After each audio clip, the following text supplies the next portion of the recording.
বাড়ি এসে খাচ্ছি শরবত, মা বানিয়ে দিল।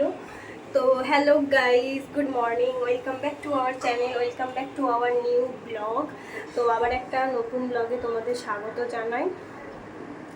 তো সকালবেলা ব্রেকফাস্ট করে এই বাড়িতে চলে এসেছি। এই বাড়িতে আজকে সারাদিন থাকবো, তারপরে সন্ধ্যার দিকে বাড়ি যাব।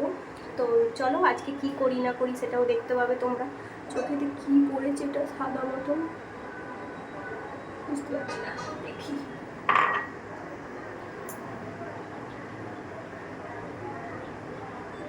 কিছুই না। তো যাই হোক, চলো আজকের দিনটা শুরু করা যাক, আজকে ব্লগ শুরু করা যাক তোমাদের সাথে। বার্থডের পরে এটা আমার ব্লগ আর কি।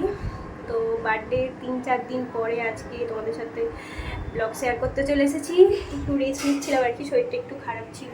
আসলে জিম টিম করে না শরীর পুরো গা হাত পা ব্যথা হয়ে যাচ্ছে, সেই জন্য আর ব্লগ করাও হচ্ছে না। শুধু ল্যাদ খাচ্ছি ঘরে বসে বসে আর কি, এখানে ওখানে করে করেই ল্যাদ খাচ্ছি। তো যাই হোক, চলো আজকের দিনটা শুরু করা যাক। তো বাড়ি গেছি যেহেতু ল্যাদ তো খেতেই হবে। আমি এই সোফাতেই শুয়ে শুয়ে ফোন ঘাঁটছিলাম, টিভি দেখছিলাম, তারপরে টেডি বিয়ারটা নিয়ে শুয়েছিলাম আর কি। তো মা তো চেঁচাচ্ছিল স্নান কর স্নান কর করে, আমি তো স্নান করি না। তারপরে অনেকক্ষণ পরে স্নান করেছিলাম। দিয়ে আজকের লাঞ্চে দেখো একদমই সিম্পল হয়েছিল, আলু ভাজা, মাছের ডিমের বড়া, ডিম পোস্ত, তারপরে এইদিকে ছিল ঢ্যাঁড়স ভাজা, পটল ভাজা, আম ছিল আবার। হ্যালো হ্যালো, আমি এখন এই বাড়িতে রয়েছি আর কি। অ্যাকচুয়ালি রয়েছি বলতে একটু আগেই এলাম আর কি। আমি তো ভুলেই গিয়েছিলাম আজকে আমার জিম আছে, তো সেই কারণে আর কি জিমের পোশাক আশাক সমস্ত কিছু তো এই বাড়িতে, সেই জন্যই আমাকে আসতে হলো আবার এই বাড়িতে। নালে ভেবেছিলাম যে তোমাদের তো বলেইছিলাম যে সন্ধ্যাবেলা আমি আসবো আর কি এই বাড়িতে, মানে যেমন আসি আর কি সন্ধ্যার দিকে। কিন্তু কিছু করার নেই, জিম আছে, ভুলেই গেছি। তো জিমের পোশাক আশাক সমস্ত কিছু তো ওখানেই আছে, তো সেটা তো আমি বাইরে গিয়ে চেঞ্জ করা মানে পছন্দ করি না আর কি, জিমের ওখানে গিয়ে। তো যাই হোক, তো সেই জন্য এখানে এলাম। এবার যাবো জিমে, চলো ঝটপট রেডি হয়ে যাই, দিয়ে জিমে যাবো। আবার জিম থেকে এসে যাবো শপিং করতে, কারণ আমাদের খুব শীঘ্রই বেড়াতে যাওয়ার প্ল্যান আছে। সেই কারণে কিছু জিনিসপত্রের প্রয়োজন আর কি, সেই জন্যই যাবো। তো চলো রেডি সেডি হয়ে যাই, গিয়ে চলে যাই জিম। তো প্রি ওয়ার্কআউট মিলের একটা আমাদের প্রয়োজন ছিল আর কি, সেই জন্য এই ফ্রুটসগুলো খেয়েছিলাম, দিয়ে সোজা জিমের উদ্দেশ্যে রওনা দিয়েছিলাম।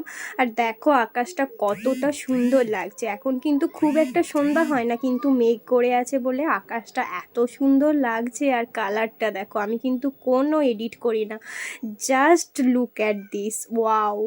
তো তারপরে জিমে যাওয়ার আগে আমরা ভাবলাম কিছু একটা ঠান্ডা ঠান্ডা খাবার খাই, সেই জন্য খুঁজছিলাম আর কি ডায়েটের কি খাবার খাওয়া যায়। তো খুঁজতে খুঁজতে পেয়েছিলাম নেসকফির কোল্ড কফি। এটাতে বেশি পরিমাণ সুগার থাকে না, তাই খুব একটা অসুবিধা ছিল না, খাওয়া যেতেই পারে। তো যাই হোক, তারপরে রিফ্রেশমেন্টের পরে আমরা সোজা জিমে গিয়ে ওয়ার্কআউট শুরু করে দিয়েছিলাম। দেখতেই পাচ্ছ কি ধরনের ওয়ার্কআউট করছি। এখন এরকম সিম্পলি করছি, পরে আস্তে আস্তে আরও বিশাল বিশাল করবো আর কি, সেগুলোও দেখতে পাবে তোমরা। তো তারপরে আবার বাড়ি গিয়েছিলাম, বাড়ি গিয়ে ফ্রেশ ট্রেশ হয়ে আবার বেরিয়েছিলাম শপিং করতে। তোমাদের তো বলেইছিলাম যে আমরা কয়েকদিন পরে একটা ট্রিপে যাচ্ছি।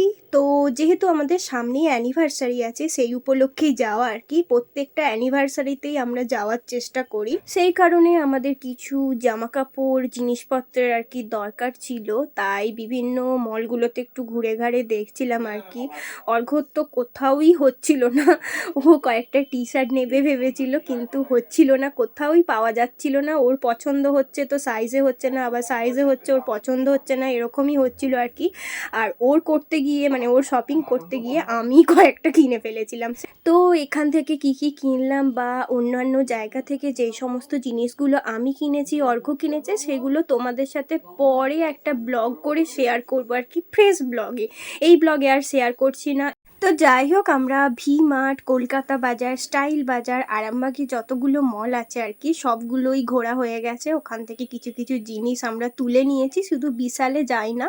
তো চলো গাইস, আজকের মতন এই ব্লগটা আমি এখানেই এন্ড করে দিচ্ছি। তোমাদের কেমন লাগলো অবশ্যই কিন্তু কমেন্ট করে জানাবে। ছোট্টখাটোর মধ্যে একটা ব্লগ ছিল। Tata, bye bye.